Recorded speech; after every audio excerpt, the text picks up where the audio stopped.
شعبان کی 15ویں شب شب بارات کہلاتی ہے، یعنی وہ رات جس میں مخلوق کو گناہوں سے بری کر دیا جاتا ہے۔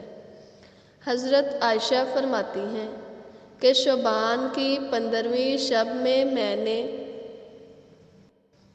نبی کریم صلی اللہ علیہ وآلہ وسلم کو اپنی آرامگاہ پر موجود نہ پایا تو تلاش میں نکلی، دیکھا کہ آپ صلی اللہ علیہ وآلہ وسلم جنت البقیع یعنی قبرستان میں ہیں۔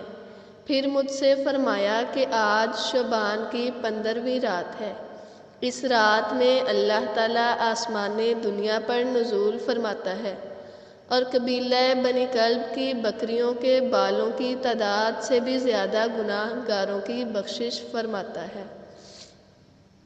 دوسری حدیث میں ہے، اس رات میں اس سال پیدا ہونے والے ہر بچے کا نام لکھ دیا جاتا ہے۔ اس رات میں اس سال مرنے والے ہر آدمی کا نام لکھ لیا جاتا ہے۔ اس رات میں تمہارے اعمال اٹھائے جاتے ہیں اور تمہارا رزق اتارا جاتا ہے۔ ایک روایت میں ہے کہ اس رات میں تمام مخلوق کی مغفرت کر دی جاتی ہے سوائے 7 اشخاص کے، وہ یہ ہیں: مشرک، والدین کا نافرمان، کینہ پرور، شرابی، قاتل، شلوار کو ٹخنوں سے نیچے لٹکانے والا اور چغل خور۔ ان 7 افراد کی اس عظیم رات میں بھی مغفرت نہیں ہوتی جب تک کہ یہ اپنے جرائم سے توبہ نہ کر لے۔ حضرت علی سے ایک روایت میں منقول ہے کہ اس رات میں عبادت کیا کرو اور دن میں روزہ رکھا کرو۔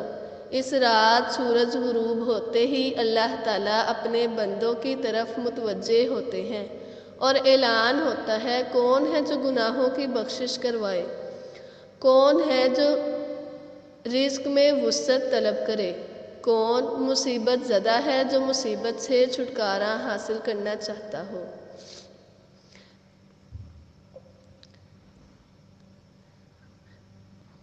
اے رب العالمین، اے غفور الرحیم، ہمیں اپنے وعدوں پر ثابت قدمی فرما، وعدوں کو نبھانا ہماری صفات میں سے قرار فرما اور لوگوں کو ہمارے ساتھ مخلص فرما، ہماری خواہشات و حاجات کو پورا فرما، آمین۔